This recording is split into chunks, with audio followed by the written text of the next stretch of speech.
పూరీ జగన్నాథ స్వామి ఆలయంలో ఎన్నెన్నో రహస్యాలు దాగి ఉన్నాయి. వాటితో పాటే రహస్యమైన నిధులు కూడా చాలా ఉన్నాయి.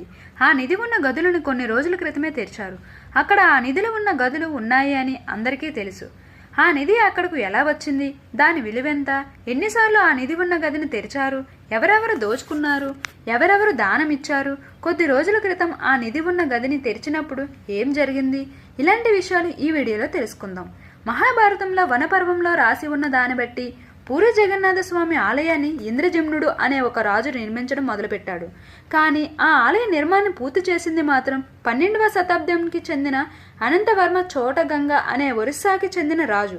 అయితే ఈ ఆలయ నిర్మాణం పూర్తి అయిన తర్వాత ఈ రాజు ఏం చేశాడు అంటే, ఈ ఆలయంలో జరిగే ముఖ్యమైన సంఘటనలన్నీ భద్రపరచడం కోసం మడల పంజి అనే ఒక పుస్తకాన్ని పెట్టి దాన్ని రచించడానికి, భద్రపరచడానికి కొంతమందిని నియమించాడు. ఈ మడల పంజి అనే పుస్తకంలో జగన్నాథుడి ఆలయంలో జరిగే ముఖ్యమైన సంఘటనలన్నీ సంవత్సరానికి ఒక్కసారిగా రాస్తారు. అలా ఈ పుస్తకం బట్టి ఎవరెవరు దీనికి దానమిచ్చారు, ఎవరెవరు ఈ ఆలయాన్ని కొల్లగొట్టారు అన్న విషయాలు మనకు తెలియడం జరిగింది.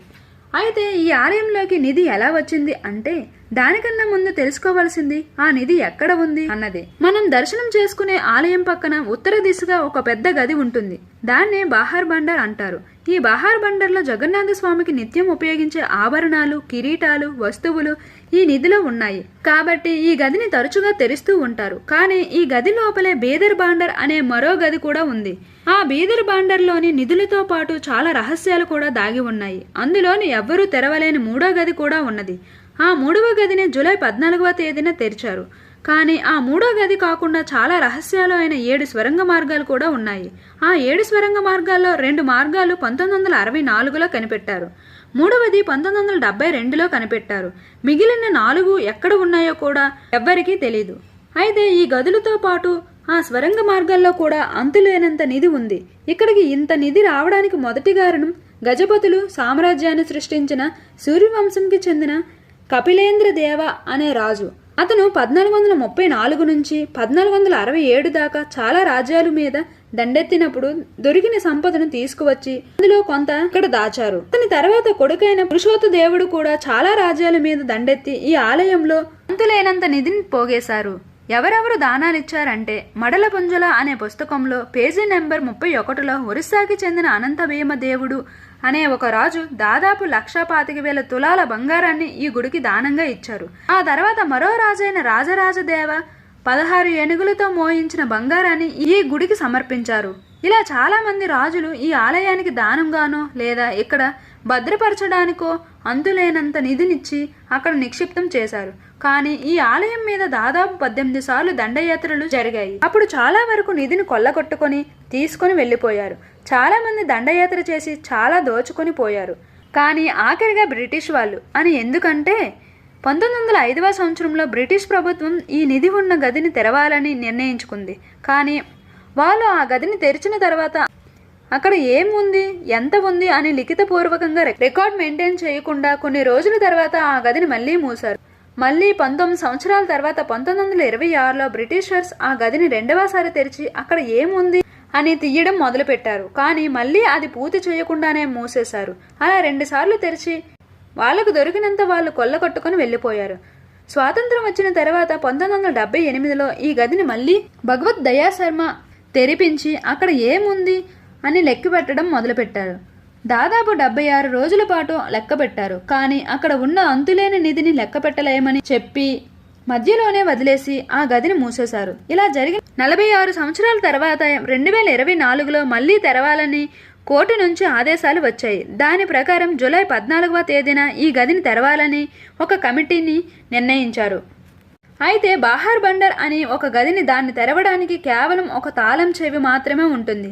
అది కూడా ఆలయ సిబ్బంది దగ్గర ఉంటుంది. కానీ దాని లోపల ఉన్న బీదర్ బాండర్ తెరవడానికి మొత్తం 3 తాళం చెవులు ఉంటాయి.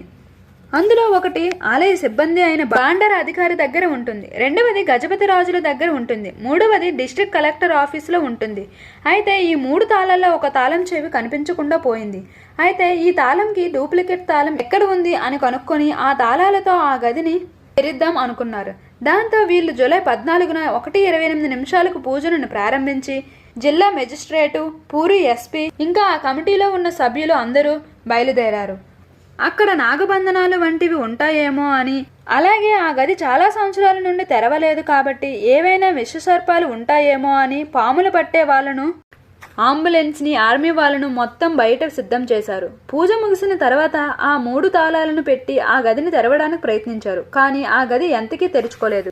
అప్పుడు అక్కడే ఉన్న మెజిస్ట్రేటు అనుమతి తీసుకొని ఆ గది తలుపుని పగలగొట్టారు. ఆ తలుపులు పగలగొట్టగానే అక్కడే ఉన్న ఎస్పీ మిశ్రా కళ్ళు తిరిగి పడిపోయారు. అప్పుడు అక్కడే ఉన్న అంబులెన్స్ లోపలికి తీసుకుని వెళ్లారు. మిగిలిన వాళ్ళు ఆ గది లోపలికి వెళ్లారు. ఊహించినట్టుగానే ఆ గదిలో నిధులు, ఎప్పటి నుంచో దాచిన విగ్రహాలు, కిరీటాలు, సింహాసనాలు, నగలు, ఆభరణాలు, వజ్రాలు, వైడూర్యాలు ఎన్నో ఉన్నాయి. అక్కడ 100 తులాల పైగా బరువైన నగలు మొత్తం 74 ఉన్నాయి. వాటితో పాటు బంగారు పళ్ళాలు, వజ్రాలు చాలా దొరికాయి. కానీ వాటిని బయటకు తెచ్చేలోపు సూర్యాస్తమం అయ్యింది. ఆ నిధిని అక్కడే వదిలేసి ఆ గది తలుపులు మూసేసి మళ్ళీ 3 రోజుల తర్వాత ఆ గది లోపలికి వెళ్ళి వాళ్ళతో పాటు 6 పెద్ద పెద్ద చెక్క పట్టెలను పట్టుకొని వెళ్ళి అందులో ఉన్న నిధి మొత్తాన్ని వేరే గదికి తరలించడం మొదలుపెట్టారు. ఆ క్రమంలోనే వాళ్ళు 3వ గది లోపల 4వ గది ఉన్నట్టుగా కనుక్కున్నారు.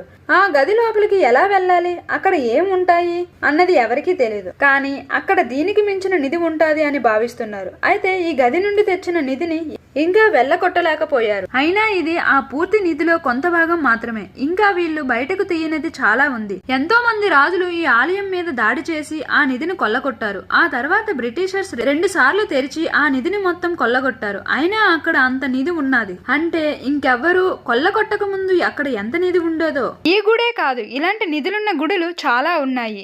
ఇలాంటి భూమిలో పుట్టినందుకు భారతీయులుగా గర్వపడాలి. ఈ వీడియో నచ్చితే జస్ట్ ఓ లైక్ చేయండి. ఇలాంటి మరిన్ని వీడియోస్ కోసం మా ఛానల్ని సబ్స్క్రైబ్ చేయండి. Thanks for watching.